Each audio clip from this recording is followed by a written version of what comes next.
पूर्ण परमात्मा पाप कर्म दंड को भी काट सकता है। अभी तक जिस भी संत व महापुरुष से मिले, उन्होंने यही बताया कि पाप कर्म फल भोगने से ही समाप्त होगा। वो प्रभु कौन है जो पाप कर्म को काट देता है, वो काल के बंधन से छुड़वा देता है? उसका क्या नाम है, पूजा की विधि क्या है? कृपया अवश्य सुनिए जगत गुरु तत्वदर्शी संत रामपाल जी महाराज के अमृत वचन।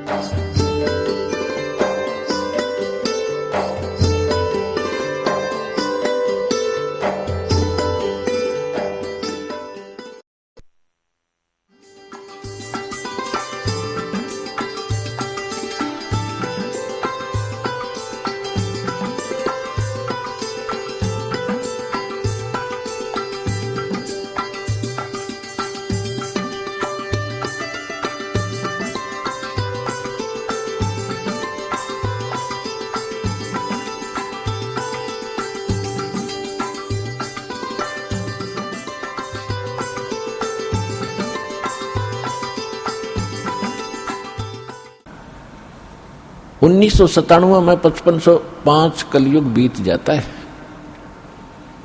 1994 में दास को नाम देने का आदेश पूज्य गुरुदेव जी से प्राप्त हुआ था। 1997 में परमेश्वर ने स्वयं आकर के आदेश दे दिया था कि अब इसको डिक्लेयर कर दे। आज देखो क्या रंग लग गया है उसका, और पूरा विश्व इसको मानेगा।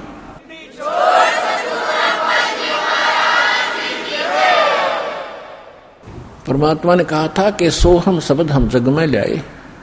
सोहम शब्द तो बहुत पहले से डिक्लेयर कर रखा है, भगवान ने शिव जी को दे रखा है। शंकर भगवान इसी का जाप करते हैं, इनके शिष्य हुए थे। सोहम शब्द हम जग में लाए, लेकिन ये किसी वेद शास्त्र में नहीं है। सोहम शब्द ना गीता में, ना वेद में, ना पुराणों में। पुराण तो इनकी बनाई हुई है ऋषियों की, ये अगर वेदों से मेल नहीं खाती कोई यूज नहीं उनका। वेद प्राचीन ग्रंथ है, उनमें कोई सोहम नाम नहीं मिलेगा आपको। और परमात्मा ने आकर डिक्लेयर किया है, और यही ऋग्वेद मंडल नंबर 9 सूक्त 95 के मंत्र 2 में स्पष्ट किया हुआ है कि वो परमात्मा अपनी वाणी के द्वारा बोल बोल के ज्ञान सुनाता, सबको प्रेरित करता भक्ति के लिए, और वो भक्ति के गुप्त नामों का आविष्कार करके देता है। परमात्मा कहते हैं सोहम शब्द हम जग में लाए, और सार शब्द हमने गुप्त छुपाए। तो ये परमात्मा ने कहा कि सार शब्द सर जीवन बूटी, गैस गैस अंग लगावे, कहे कबीर तुम सत कर मानो, ये जन्म मरण मिट जावे। ये सार शब्द से मिटना था जन्म मरण, और ये अभी तक गुप्त रखनी थी। तो अब ये वो समय आ गया है कि आपका ये जन्म मरण का रोग नाश होगा। तो हमारा उद्देश्य है, यहाँ पर जो मूल सौदा हम बेचते हैं, हम जो देते हैं आपको, जो सौदा करते हैं आपसे कुछ नहीं लेते हैं, आपसे केवल समर्पण होना ही हम मांगते हैं कि परमात्मा पर समर्पित हो जाओ। और इस भक्ति को जो मंत्र आपको दिए गए सारे, अब कहने का भाव यह है कि और जो दूसरे आपके संकट हैं, ये तो हम आपको वैसे निवारण करेंगे। जैसे रूंगा बोलते हैं, रूंगा रूंगे में देंगे, रूंगे में, वो सौदे में नहीं आता रूंगा, वो तो एक्स्ट्रा दिया जाता है। जैसे पुराने समय में, अब तो वो समाप्त हो गई सिस्टम। पहले गांव में इतनी दुकानें नहीं होती थी, बाहर के फेरी लगाने वाले आते थे, कोई टिंडे बेचा करता, कोई घिया, कोई तोरी, कोई आम या कोई बेर बेचने वाले आते थे। तो हमारी दादी जी एक बेला भर के, कटोरा भर के गेहूं का या चनों का जो भी उपलब्ध होती थी, कणक, किसान घर में जन्म था हमारा, और वो ले जाती थी, पूछती थी भाई कैसे देता है ये, जैसे टिंडे कैसे देता है सब्जी के लिए। तो कहता था ताई गेहूं के 2 बार देता हूं, एक प्लेट में गेहूं डाल दिए और 2 बार उसके इक्विवेलेंट उसके बराबर टिंडे तोल कर डाल दिए, सौदा हो गया, बराबर हो गया जो सौदा था। फिर हमारी दादी जी कहा करती रूंगा और दे भाई, वो एक टिंडा उठा कर और दे देता, तो वह कहती ना और दे, वो एक दो और दे देता। यानी वो था रूंगा, वो सौदे में नहीं था, एक्स्ट्रा लाभ लिया हो तो यहां जो आपके संकट दुख रोग किसी भी प्रकार के हैं तो ये सौदे में नहीं हमारे में, ये तो रूंगे में देंगे आपको, ले ये भी ले, ये भी ले।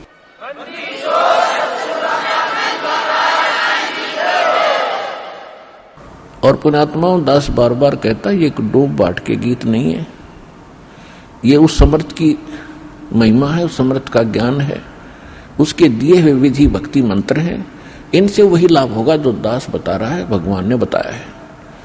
अब जैसे जब तक हम सुखी हैं तब तक हम कोई भी भक्ति कर रहे हैं, किसी भी देव की, किसी इष्ट की, या ना कर रहे हैं, तो आपके वही प्रारब्ध के किस्मत के कर्म ही आपको प्राप्त हो रहे हैं।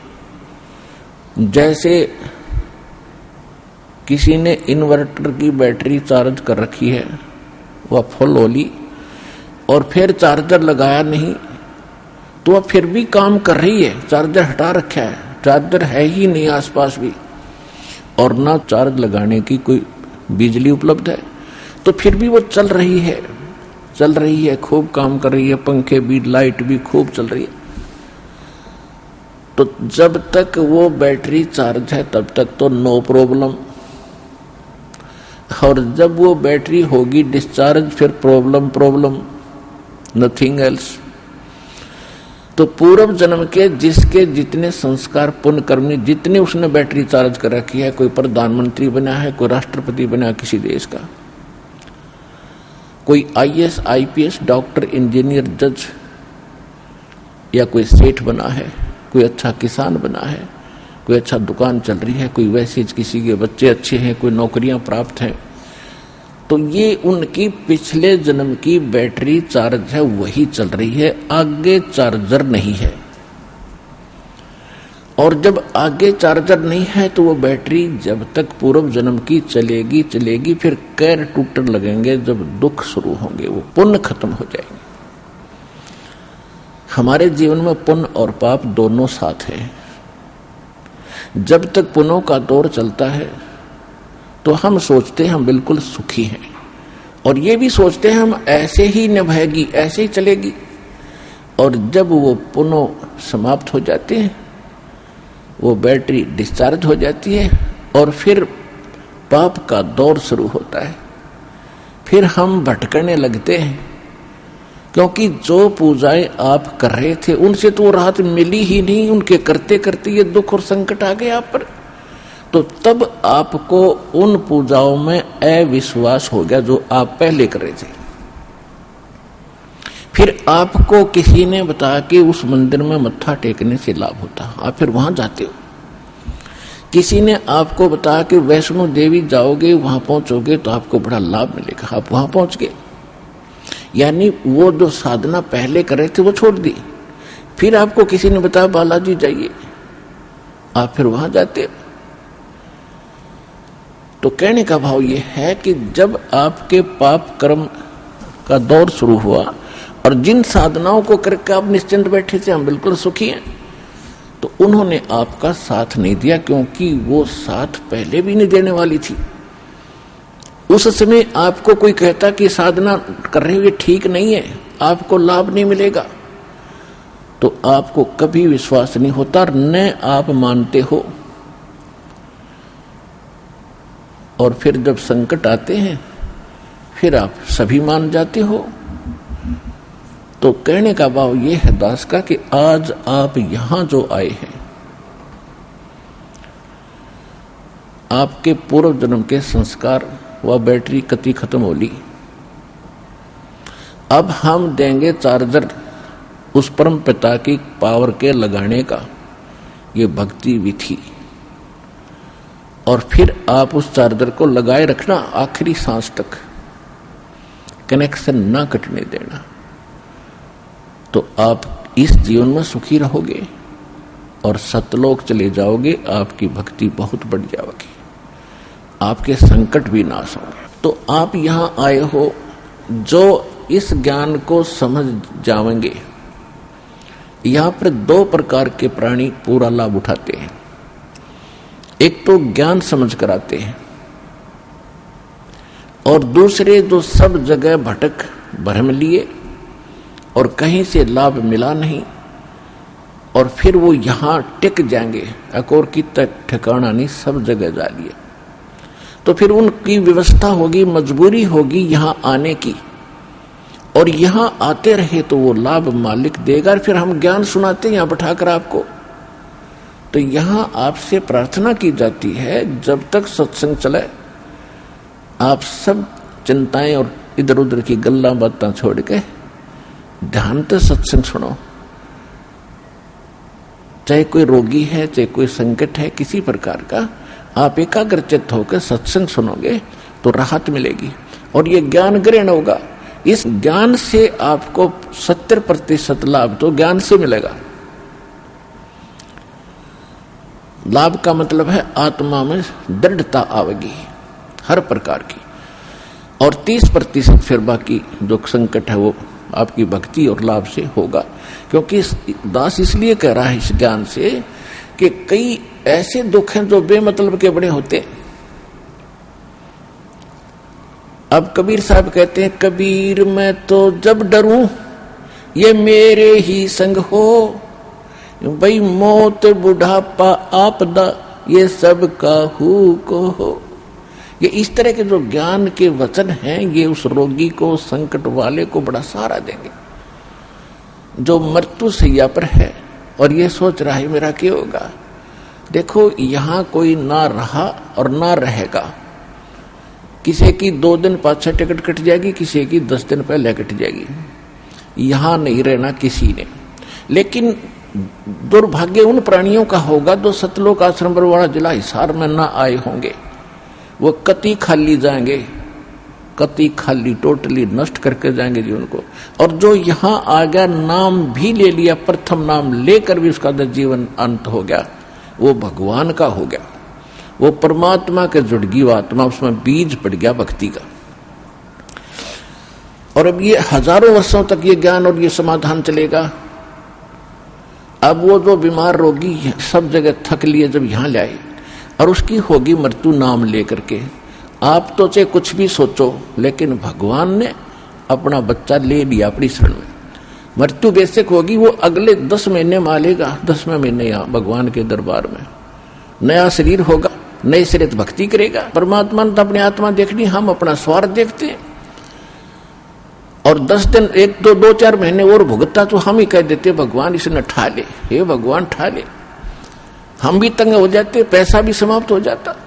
तो कहने का भाव यह है कि आप इस ज्ञान को सुनो, समझो, अपनी सोच धारणा कति खत्म कर दो। जो ज्ञान दास बताता है ये गॉड का, परमात्मा का दिया हुआ विधान है, और ये अटल है, ये सत्य है, इसमें ऐसा ही होगा। और जो सच्चे दिल से आते हैं उनका रोग भी ठीक होगा और मोक्ष भी, भक्ति मिलेगी। इसी जीवन में मोक्ष भी हो जाएगा जो दृढ़ रहे तो।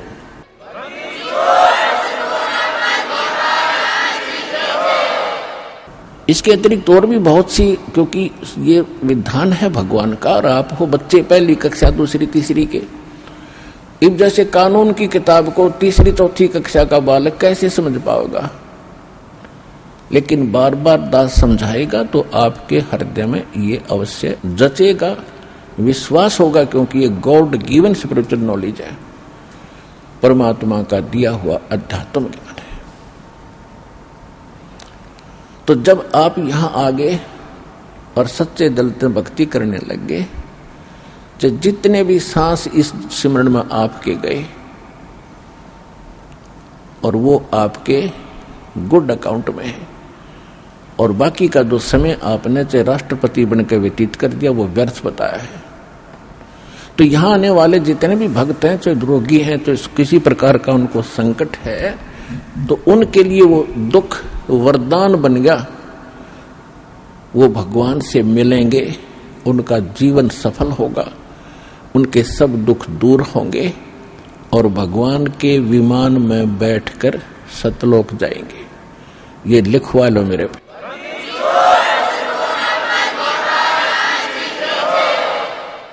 अब इन बातों से आप जी को बड़ी दृढ़ता आवेगी, ये सच्चाई है। कबीर साहब कहते हैं, कबीर मैं तो तब तो डरूं जब मेरे अकेले के साथ कोई न्यारी कहानी बनती हो और मीच बुढ़ापा आपदा ये सब का हुक हो, सबकी मृत्यु होगी, सब पर संकट आएंगे और एक दिन सब ने यहां से ये वृद्धावस्था भी सब में आओगी। और जब हमारी शरण में आप आ जाओगे, परमात्मा कहते हैं जब हमारी शरण में आ जाओगे तो फिर आपको इन दुखों से निवारण होगा। अब जैसे मृत्यु भी होगी तो आम व्यक्ति की तरह नहीं होगी जो भक्तिहीन मरा करते हैं। कबीर साहब कहते हैं, आए हैं सो जावेंगे ये राजा रंक फकीर, एक सिंहासन चढ़ चले एक बंदे जात जंजीर। अब जाना तो सब न है, भगवान चले गए छोड़ के इस गंदे लोक में, बता कोई रहने की जगह है।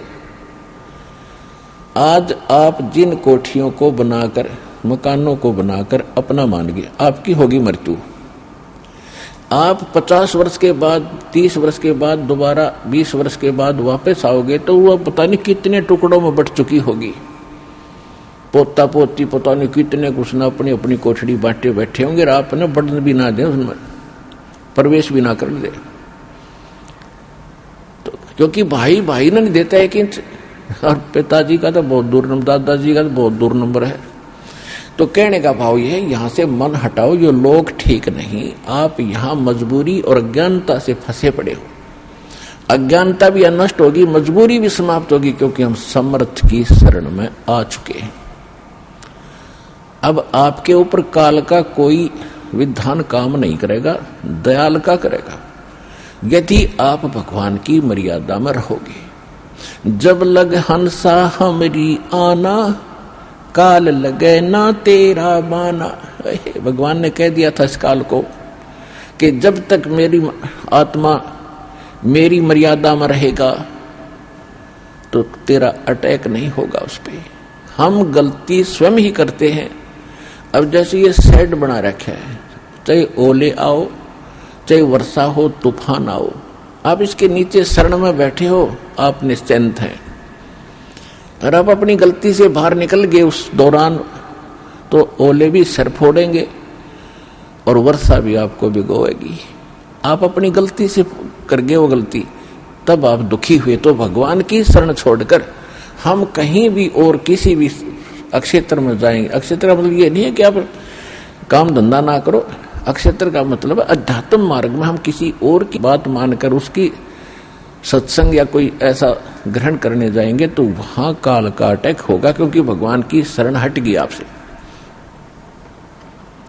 उसके लिए क्या बताया है पुण्यात्माओं,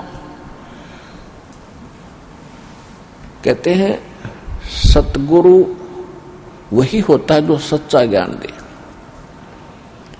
और सच्चा ज्ञान कहां से प्रमाणित होगा? हमारे सदग्रंथों से या उन महापुरुषों के अनुभव से जिन्होंने भगवान को पाया है। आदरणीय गरीबदास साहिब जी, गांव छुडानी, जिला झज्जर, हरियाणा वाले, ये 1400 एकड़ जमीन, 2500 बीघा, जो राजस्थान में आजकल बीघा चल रहा है शायद, वो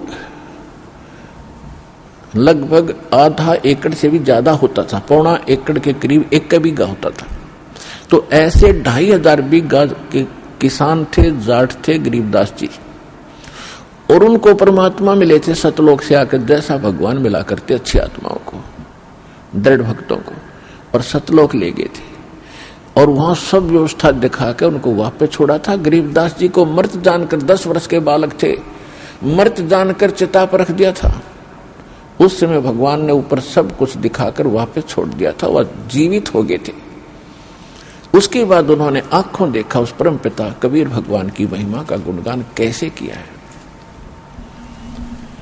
पंजा दस्त कबीर का सिर पर रखो हंसे, यम किंकर चंप नहीं थारा उधर जावेगा वंशे।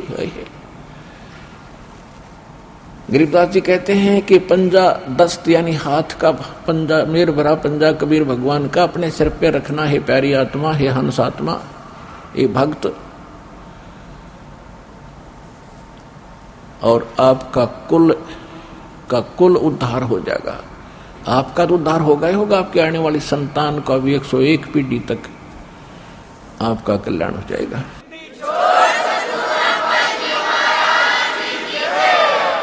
पंजा दस्त कबीरे का सिर पर रखो हंसे, यम किंकर चंपे नहीं उधर जाओ गोवंशी। कहते यम किंकर, यम के दूत, ये दुष्ट किंकर माने निकम्मी आत्माएं, ये निकट नहीं आएंगी तो आपके, और तुम्हारा कल्याण हो जाएगा। दर्द बंद दरवेश हैं ये सतगुरु पुरुष कबीर, नाम लिए बंद छूटे हैं और टूटे जम जंजीरे। पुण्यात्माओं, ये किसी डूम भाट या मांगने खाने वाले या कोई व्यवसायिक व्यक्ति की बताई हुई कथा नहीं है, ज्ञान जो वाणी दास बोल रहा है। ये उस समृद्ध और परमात्मा से प्रीतित उस महापुरुष गरीबदास जी के अनमोल वचन है, जिसके पास कोई कमी नहीं थी किसी वस्तु की।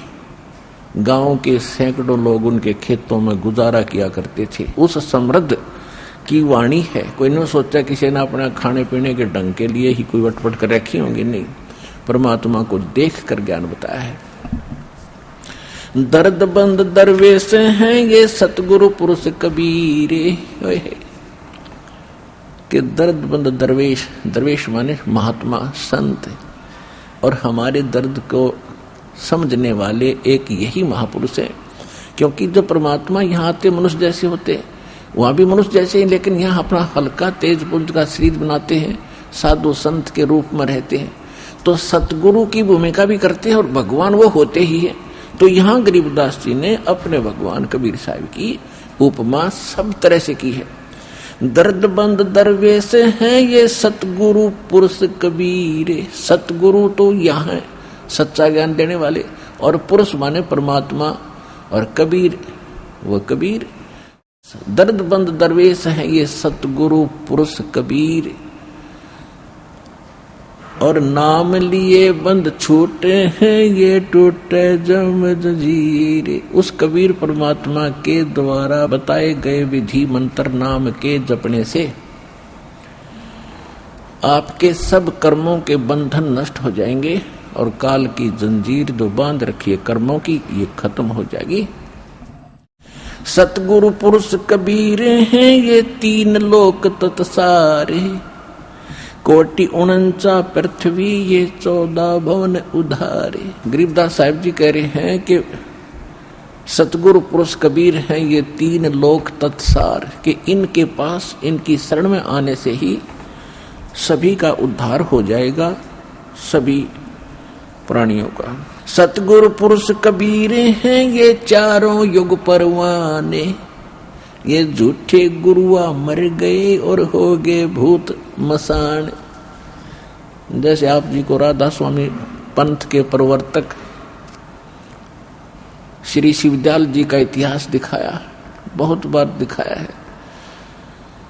अब देखो, ये पुण्यात्मा थी, भगवान के लिए तड़फ रहे थे, गुरु ठीक मिले नहीं, संत कोई मिला नहीं, पिछली बैटरी चार्ज थी, उसके आधार से थोड़ा बहुत किसी को आशीर्वाद दे दिया, उससे भी राहत होगी, और अपना जीवन नाश किया और करोड़ों को और मिट्टी में मिलाकर मर गया, फिर भूत बना। राधा स्वामी पंथ के प्रवर्तक श्री शिवदयाल जी की ही शाखाएं हैं व्यास में, उसी के से एक शाखा निकली है सच्चा सौदा सिरसा डेरा और जगमाल वाली, उसी से शाखा निकली है कृपाल सिंह मिशन दिल्ली में, उसी की शाखा जय गुरुदेव मथुरा में, उसी की शाखा है दिनोद के अंदर वो ताराचंद वाली, उसी की शाखा ठाकुर सिंह जो कृपाल सिंह का चेला बागी हो गया था।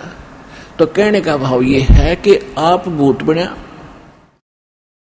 शिवदयाल जी, और ये कितने जीवों को मिसगाइड करके काल के मुंह में डाल गया। तो यहाँ गरीबदास साहिब जी भगवान कबीर साहिब के बारे में कहते हैं कि सतगुरु पुरुष कबीर हैं ये 4 युग प्रमाण, झूठे गुरुआ मर गए वो हो गए भूत मसान। अब वो झूठे गुरु थे, नकली गुरु थे, भूत बन गए शमशान घाट में, तो उनकी अंतिम संस्कार हो गया, उधर से वह धक्के खाते फिर रहे भूत बन गए। अब कबीर साहब कहते हैं हम चारों युग में परमात्मा आते हैं। सतयुग में सत सुकृत कह टेरा, त्रेता नाम मुनिंदर मेरा, द्वापर में करुणा में कहाया, कलयुग नाम कबीर धराया। अब यहां गरीबदास जी भी कह रहे हैं सतगुरु पुरुष कबीर हैं ये चारों युग प्रमाण, ये झूठे गुरुआ मर गए और हो गए भूत मसान। झूठे गुरु के आश्रय कदे न उदर जीवे, सच्चा पुरुष कबीर हैं ये आद परम गुरु पीवे। सतगुरु पुरुष कबीर की कोई न चल है गैले, बिना पंथ पग धरत हैं गगन मंडल में सैल। बिना नीम के नगर में ये बसते पुरुष कबीरे, शिव ब्रह्मा दिख थकत हैं कौन धरे जा धीरे। लख लख योजन उड़त हैं ये सुर नर मुनिजन संत, ऊंचा धाम कबीर का कोई न पावे अंत। अब क्या बताते हैं कि साधु संत ऋषि महर्षि देवता समाधिस्थ होकर के लाखों लाखों ऊपर कोष तक योजन तक समाधि में चले जाते हैं, लेकिन वापस थक कर बैठ जाते हैं। जो साधना ये करते हैं ये वहां नहीं जाया जा सकता। तो यहाँ कहते हैं लख लख योजन उड़त हैं ये सुर नर मुनिजन सुनते, ऊंचा धाम कबीर का कोई न पावे अंत। सतनाम के जाप से बाजे अनहद नाद, तोबा परमेश्वर कबीर की ये छूटे सभी उपाद। अब क्या बताते हैं गरीबदास साहब जी कि जो सतनाम है परमात्मा का, उससे वो अनहद नाद जो वास्तविक है वो प्रकट होगा। जैसे अन्य नाम जपते हैं जो राधा स्वामी वाले या कोई और नाम ना भी जपते, कान कुन बंद करके अंदर जो धुन सुनते हैं, ये धुन वो वास्तविक नहीं है।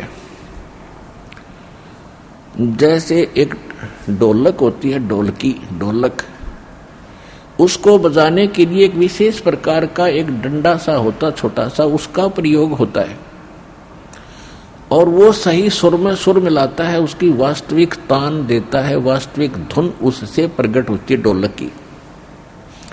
और उस विशेष प्रकार के उसके जो विशेष डंडा है उसकी बजाय यदि कोई चप्पल उठा के उस ढोलकी का लगाएगा तो आवाज तो फिर भी होगी, लेकिन वो ना होगी जो उस और सही डंडे तोड़ी थी जो उसके लिए बनाया गया है।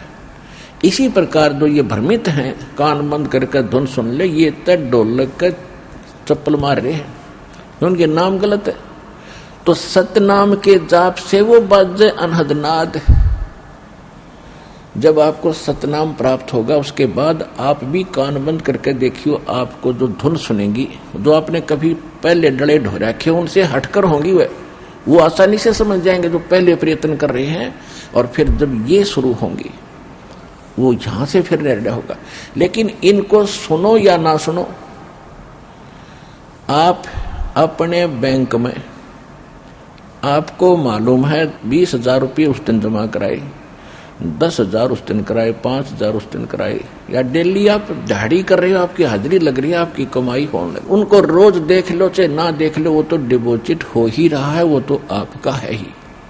और ये जो बगैर नाम दिए ही कोई नाम भी नहीं देते वैसे धुन सुनते हैं, तो ये उनके पहले पिछले जन्मों की कोई वो रखा है पुण्य, उससे भी वो होती तो वो इस काल वाली ही धुन है, वो भी सुनती है।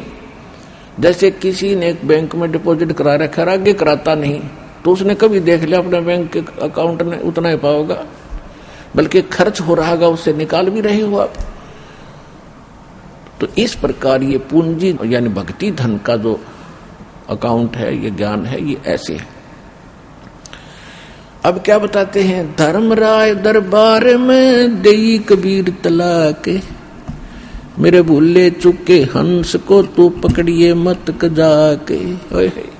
गरीबदास जी आंखों देखा हाल विवरण कर रहे हैं। परमात्मा के साथ ऊपर गए सतलोक में, तो रास्ते में सभी ब्रह्मा विष्णु महेश के लोक दिखाए और उनसे चर्चा की। जहां भी परमात्मा जाते थे, ये अध्यात्म मार्ग एक ऐसा है, सामने वाले को बताने की जरूरत नहीं मैं कौन आ रहा हूं। अपने आप इस भक्ति का प्रबल, जिसके अंदर अधिक भक्ति शक्ति है, सामने वाला अपने आप नतमस्तक हो जाता है। उसको स्वयं एहसास हो जाता है कि तेरे से कोई बड़ी शक्ति का युक्त व्यक्ति है, तो स्वयं उनको विशेष शिष्टाचार करता है। तो जहां भी गए, जिस भी देव के पास, ब्रह्मा विष्णु महेश के पास, दुर्गा के पास, जहां भी किसी देव ऋषि के पास परमात्मा पहुंचे, तो सब ने विशेष सत्कार किया। और जब धर्मराज यानी यहाँ का न्यायाधीश है इस ब्रह्मांड का, उसके पास जब परमात्मा पहुंचे तो वो अपने आप खड़ा हो गया, कुर्सी से दूर जा खड़ा हुआ और करबद्ध हो गए।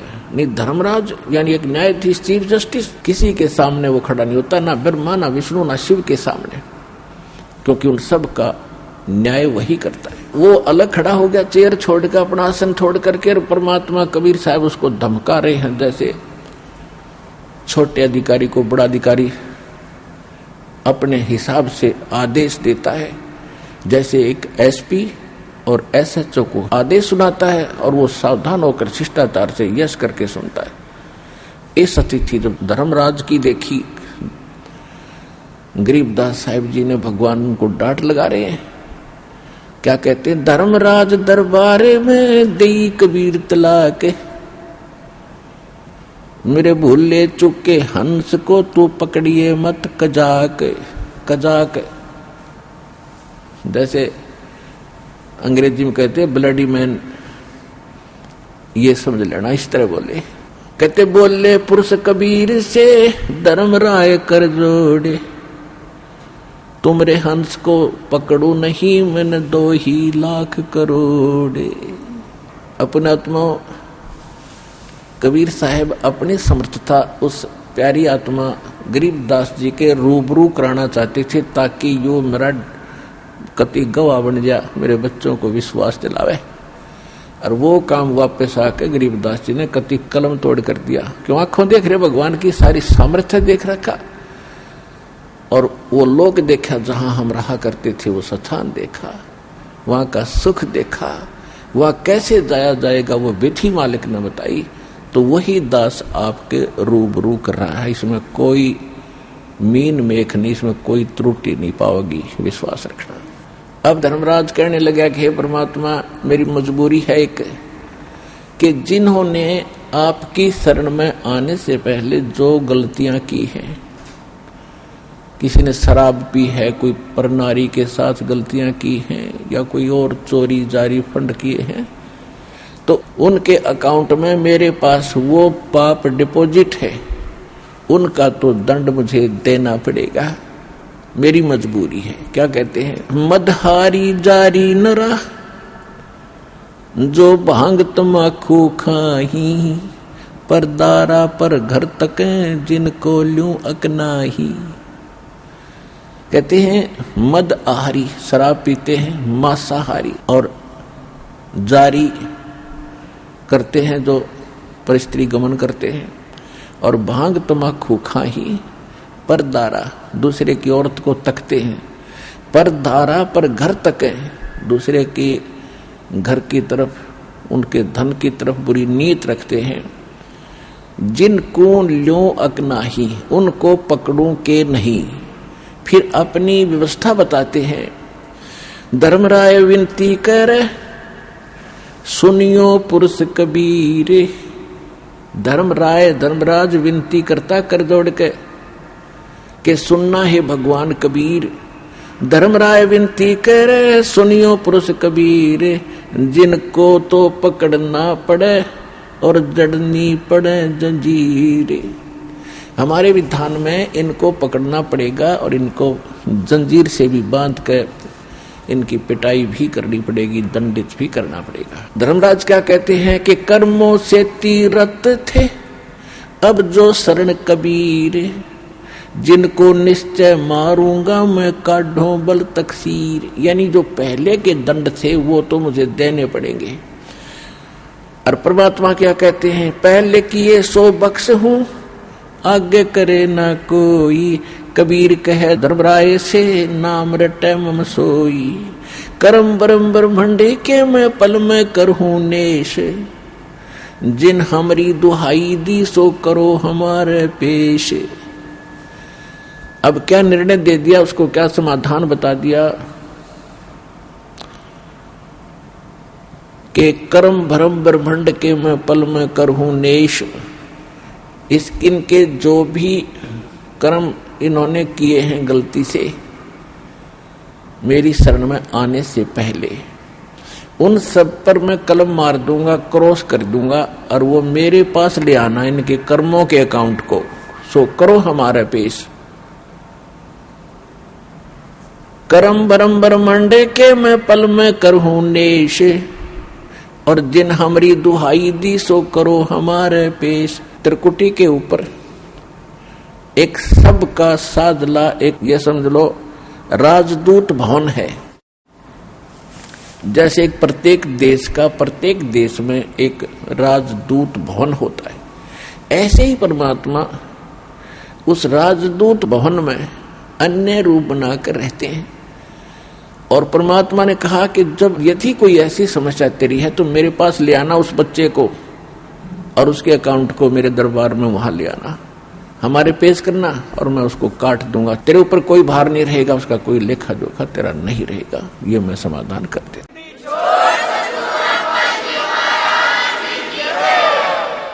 फिर क्या कहते हैं, यही नहीं शिव मंडल ब्रह्मापुरी चय को विष्णु लोक में हो, हमरे गुण भूले नहीं तो आन छुटाऊं तो है।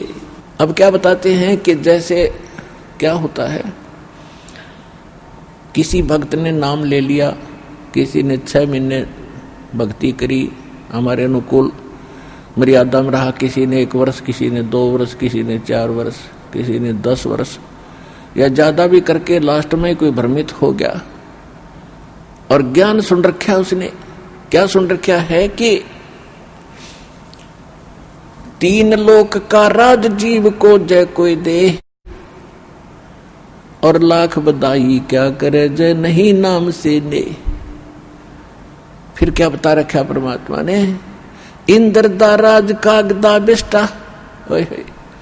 यहां स्वर्ग के राजा का भी यदि राज हमें प्राप्त हो तो हमारे उस सतलोक के सुख के तुलना में काग की बीट के तुल है।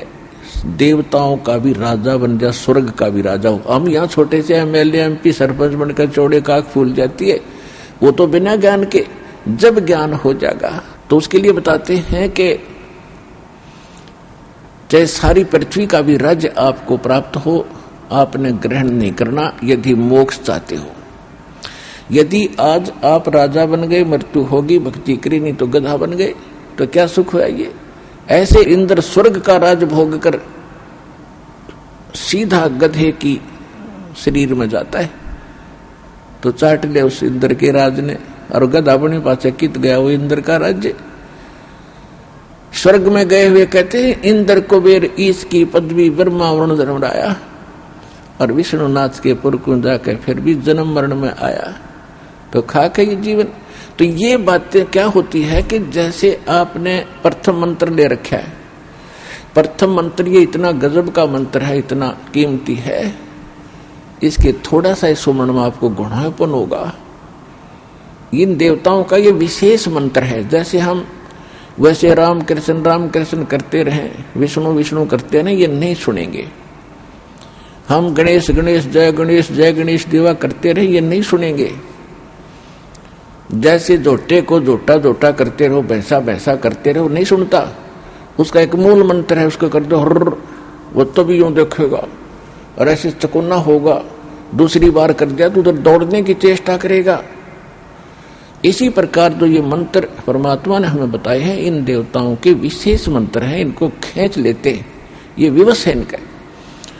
तो इन मंत्रों का थोड़ा ही जाप करने से आपको बहुत लाभ होना शुरू हो जाता है। जिसने प्रथम मंत्र दिया फिर छोड़ दिया नाम, आ गया किसी की बातों में, या द्वितीय भी सतनाम भी लेकर छोड़ जाते हैं, वो बहुड़े भक्त जिनको ज्ञान संपूर्ण नहीं होता। और फिर उनको जिसने सतनाम तक मिलता है तब तक हम उनको बहुत सा ज्ञान सुना देते हैं, और उनको इतना पता अवश्य हो जाता है कि हम जब मृत्यु के बाद कहाँ जाते हैं। जैसे प्रथम मंत्र में आपको जैसे सावित्री ब्रह्मा का मंत्र दिया गया है, लक्ष्मी और विष्णु जी का भी मंत्र है, शिव पार्वती का मंत्र है, गणपति का मंत्र है, दुर्गा का भी आपको मंत्र जाप दिया है। अब जितने इन मंत्रों की आप कमाई करते हो आपकी डिपॉजिट होगी, और कुछ यहाँ के संसारिक सुखों में आपके खर्च होगी, फिर भी ढेर सारी बच जाती है। तो उसके बाद जब आप यहाँ से जाओगे शरीर छोड़कर, इधर से कनेक्शन कट भी गया आपका, भगवान से दूर हो गए किसी कारण से दुर्भाग्यवश, और फिर सतनाम में प्रथम मंत्र ओम है, द्वितीय गुप्त है, जो तत्व मंत्र है। तो उसको जब वो ब्रह्म का जाप है, जो सांस से जो करते हैं वो ब्रह्म का जाप हो जाता वही मंत्र, और तत्व जो सांकेतिक शब्द है वो परब्रह्म यानी अक्षर पुरुष का होता है। यदि हम यहां से नहीं जाते हैं तो ब्रह्म लोक के अंदर काल ने एक व्यवस्था कर रखी है, व्यवस्था नकली सतलोक, अलखलोक, अगमलोक और अकैलोक बना रखी है।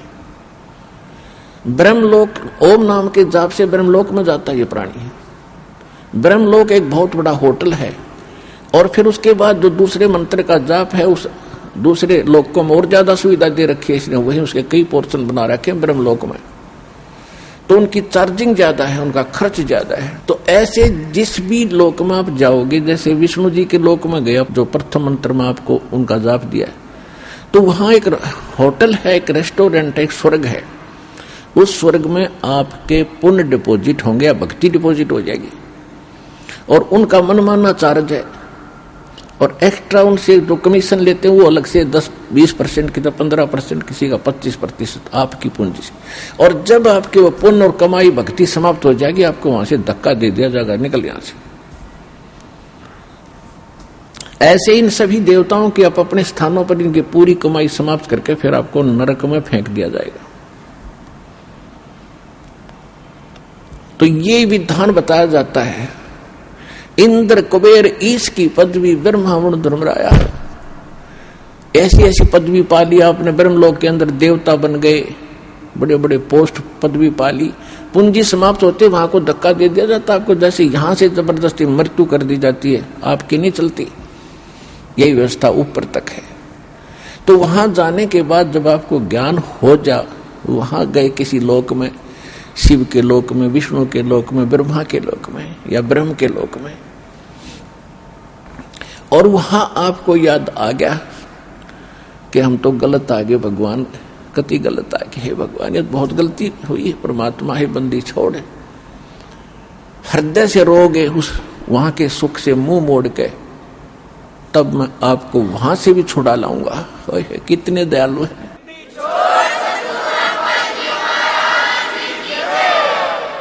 अब क्या कहते हैं परमात्मा, शिवमंडल, शिवमंडल शिव का लोक, ब्रह्मापुरी ब्रह्मा का लोक, और शिव विष्णु लोक है ही।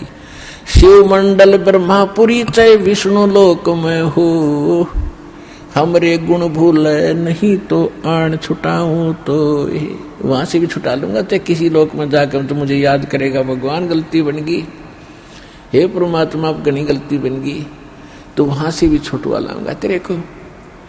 और उस पूंजी को बचा कर परमात्मा फिर जन्म फिर भी देना पड़ेगा, और जन्म लेकर फिर आपने सतलोक आश्रम बरवाला जिला हिसार में फिर भी आना ही पड़ेगा, चाहे कितना भटक लियो।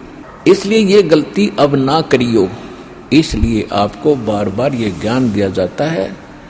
ये जितने भी सतलोक आश्रम बरवाला जिला हिसार हरियाणा, इस आश्रम को छोड़कर जो ज्ञान और भक्ति विधान है, इस दास के अतिरिक्त इस विश्व में नहीं है, किसी संत के पास नहीं है। यह सत्कर मान लियो। दास ने कोई शौक नहीं, कोई लोभ नहीं, किसी प्रकार का जो भी आपका दान धर्म आता है, क्योंकि दान धर्म किए बिना आपका उबारा नहीं हो सकता, और शास्त्र अनुकूल साधना में दान प्रयोग नहीं हुआ तो उसका कोई यूज नहीं। तो ये दास को ये जड़ी मिली है, आपको उभारने का एक तरीका मिला है, दाता ने दिया। ये शास्त्र अनुकूल साधना शास्त्र विधि अनुसार यहाँ पर है, इस विश्व में है ही नहीं। तो अब आपका दाव है, जितना समय लगा है इसमें जल्दी जल्दी करके अपना उभारा कर लो, लूट लो या राम नाम की लूट जो लूटी जाते हैं, फिर दाव नहीं लगेगा। परमेश्वर कहते हैं चढ़ी चौंच भर लेगी नदी ना घट्यो नीर, और दान दिए धन घटे नहीं, कह रहे साहिब कभी। ये भगवान का वचन है, किसी बालक का नहीं है। और देते को हर देत है जहां तहां से आन, और अन देवा मांगत फिरो, फिर साहिब सुने ना कान। आज एक व्यक्ति तो कार में जा रहा है और एक हाथ फैलाए खड़ा, दिए बाबा दिए बाबा दिए बाबूजी, और सब निकल जाते उसके पास से। अब ऐसा क्यों है? इंसान वो है, इंसान वो है, उसने पिछले जन्म में कोई दान कराया नहीं।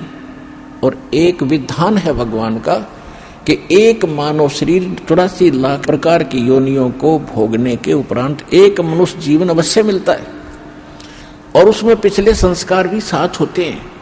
तो उसमें पुण्य होता ही नहीं, उसका पुण्य नहीं है तो उसको दे कौन? मांगता रहे मर भटक कर दुखी होकर।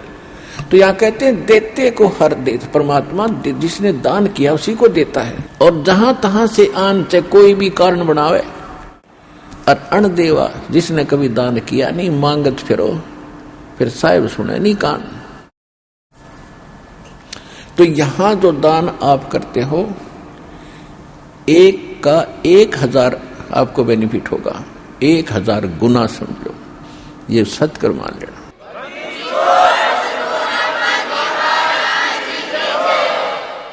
और इसके साथ साथ कहते हैं गुरु बिन माला फेरते, गुरु बिन देते दान, गुरु बिन दोनों निष्फल हैं, चाहे पूछो वेद पुराण।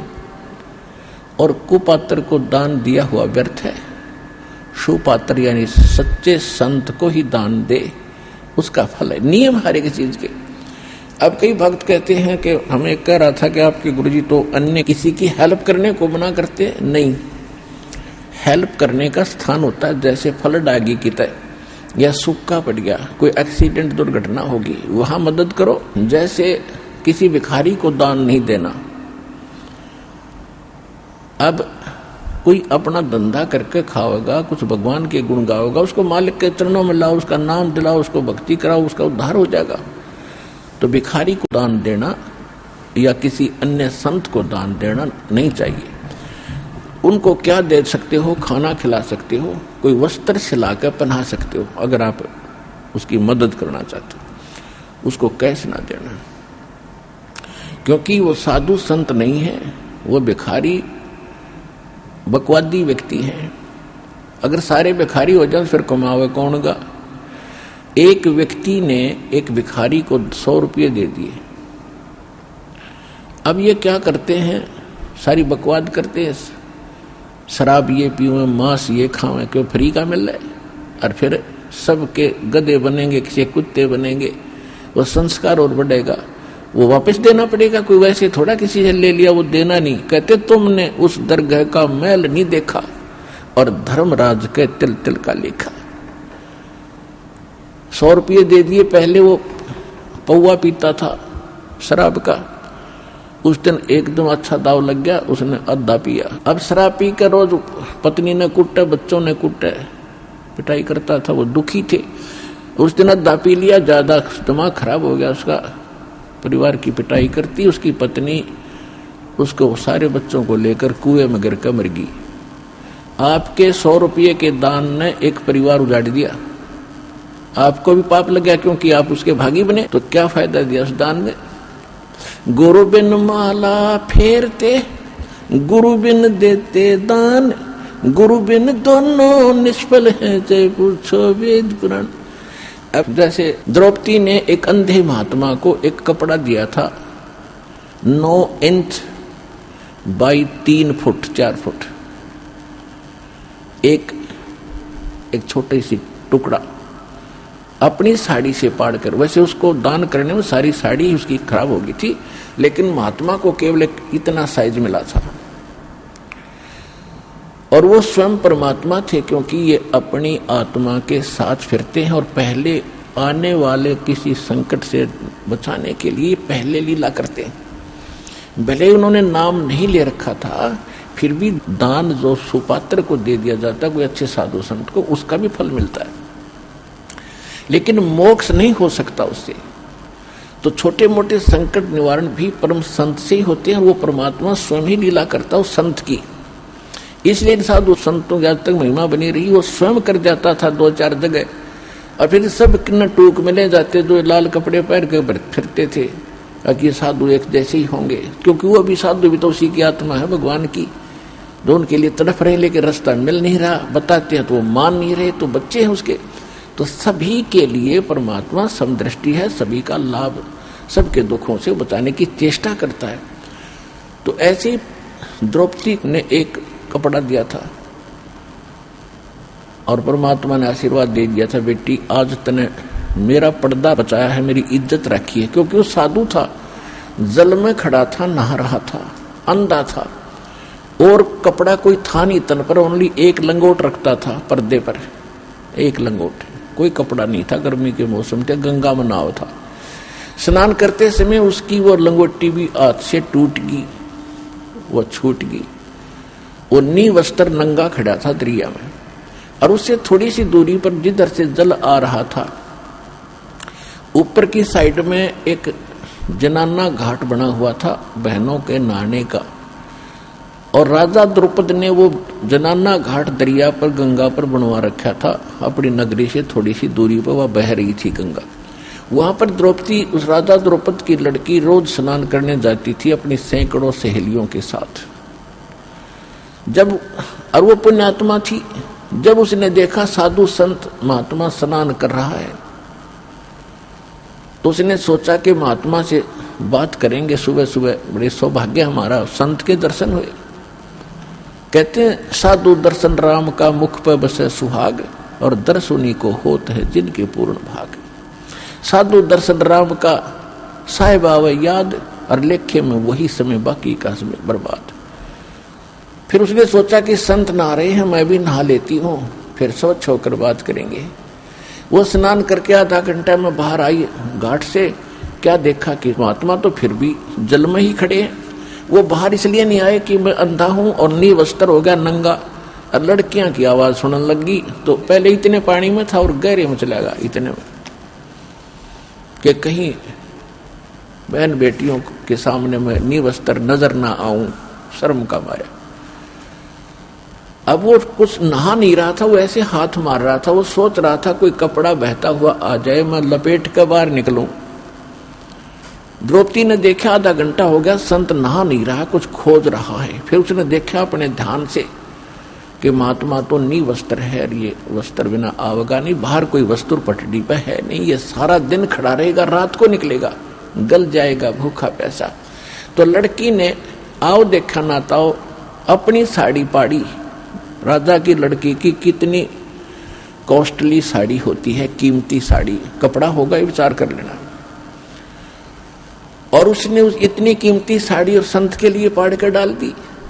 एक लकीर, एक बिलहात की, यानी 9 इंच लगभग, कोपीन आकार की, और पाड़ के और 3 फुट चौड़ी लंबी पानी में डाल दी। बहता हुआ वह साथ से निकल गई, लेकिन महात्मा ने दिखाई नहीं था, लीला थी उनकी, और निकल गई। 7-8 बार ऐसी साड़ी पाड़ पाड़ के एक बिलहात यानी 9-9 इंच 7-8 बार पाड़ के डाल दी, लेकिन साधु के हाथ नहीं लगी, वो साइड से निकल जाती थी, उसको दिखाई नहीं देता था। तो यह लीला भी भगवान कर रहे थे कि इसके कर्म बनाऊं, इसके कर्म बने, आगे इसका एक कैर टूटेगा, वो बचे क्यों करे इस बेटी का। अब देखो पुण्यात्मा, लोभ लालच करे तो ऐसा करे, बेईमाना करे तो ऐसा करे। उसके साथ और भी सहेली थी, नौकरानियां थी। उन नौकरानियों को भी कह सकती थी कि एक साड़ी का टुकड़ा डाल दो महात्मा के लिए, तो एक साड़ी क्या 2 साड़ी डाल, उसने पता था, नौकरानी को मालूम है आज अपनी राजा की लड़की के कहने से हम थोड़ा सा टुकड़ा साड़ी का देंगे, 2 साड़ी देगी, जाते ही 2-3 धोती देगी, बढ़िया। तो वो डाल सकती थी, लेकिन उसने उनको नहीं दिया, क्योंकि उसको मालूम था कि मैं पुण्य करूंगी अपने हाथ से मुझे मिलेगा, ये करेंगी तो इनको मिलेगा। इतना अध्यात्म ज्ञान उन बच्चों को उसमें दिया जाता था। मैं रोटी खाऊंगी मेरा पेट भरेगा, ये खाएगी इसका भरेगा। तो उसने ये बेईमाना लालच कराया। तो लोभ करे तो ऐसे करे, दान धर्म करने का स्वयं करे, अपने डट के करे और सेवा करने का। तो इसी प्रकार जब उसने 7-8 को पीन के ऐसे डाल दी, नहीं साथ लगी,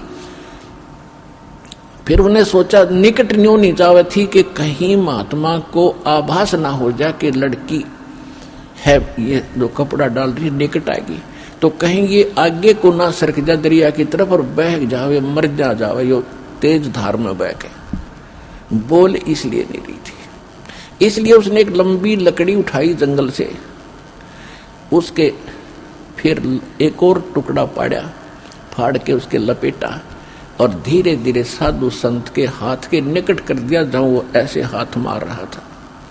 जब उसके हाथ लगा उसने तुरंत उसको पकड़ा मजबूती से। फिर उसने देखा कि ये वैसे कोई बहता हुआ कपड़ा नहीं है, ये तो स्पेशल साइज पाड़ कर साड़ी का दिया हुआ है, और बेटी भी आस पास ही होगी। वो तो अंतर्यामी थे, लेकिन लीला जो भगवान करते हैं, जैसे 120 वर्ष धानक रूप में, जुलाई रूप में काशी में रहेगी, कोई आज तक नहीं समझ पाया वो भगवान थे। आज समझ में आ गया कि वो परमात्मा थे और हैं और रहेंगे। तो ये लीला ऐसी गजब की करता, कोई सोच भी नहीं सकता यू भगवान है, रह कैसे। अंधे की लीला करे थे, अंधे वाली करी पूरी। इस काल को भी धोखा देता है, यही वेद में लिखा है। और यही नानक साहब कहते, ए ठगवाड़ा ठगी देश खरा सियाणा बोता बार, ये धारण के रूप रहा करता है। और खुद कहते भगवान सोचल सिद्धर मैं करूं अपने जन के काज। तो द्रौपदी जब उसने वो टुकड़ा लिया, देखा कि हाँ ये तो किसी लड़की बेटी ने दिया है, तो कहा बेटी आज तेने मेरी इज्जत रखी है, भगवान तेरी इज्जत रखेगा और तुझे बहुत ज्यादा दे। अब उसका वचन कैसे टले, तो सुपात्र को दिया दान। इस संसार में आने वाले कैर से भी कुछ ऐसे कर्म हैं जो दान से ही कटते हैं, कुछ ऐसे कर्म हैं जो सेवा से ही कटते हैं, कुछ ऐसे पाप कर्म हैं जो आपके आरती सिमरन सत्संग सुनने से कटेंगे, कुछ ऐसे कर्म हैं जो दान धर्म करने से और हवन यज्ञ करने से कटेंगे, कुछ ऐसे कर्म हैं जो दंडोत प्रणाम से ही आपके नाश होंगे, कुछ ऐसे पाप कर्म हैं जो सिमरन से ही कटेंगे। तो हमने सारे फार्मूले अपनाने अपने अंतःकरण को धोने के लिए, साफ करने के लिए। तो वो तरीके सारे के सारे आपको यहाँ मिलेंगे और पृथ्वी पर नहीं है। इससे आपका अंतःकरण भी साफ होगा, जिस कारण से आपको इस जीवन में भी सुख होगा और मोक्ष भी मिलेगा।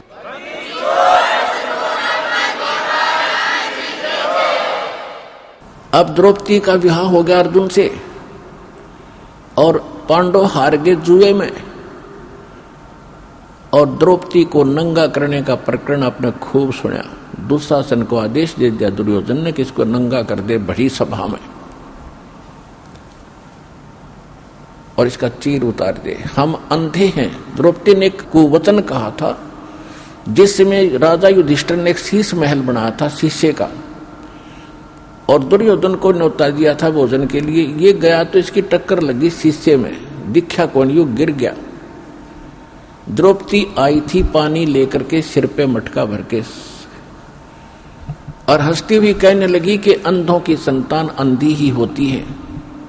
उसने एज ए भाभी अपने देवर को एक मजाक कर दिया, और कहते हैं दुर्योधन दुष्ट आत्मा था, उसका इतना दुख मान गया कि इसको सबक सिखाऊंगा कि इसने कैसे कह दिया मेरे साथ ऐसा मजाक, अभद्र मजाक किया है। अपने आत्माओं परमात्मा कहते हैं साधु सोना और सजन, संत भगत सोना और सजन पुरुष टूट जोड़े 100 बार, और दुर्जन और पाका कलश एक के धक दरार।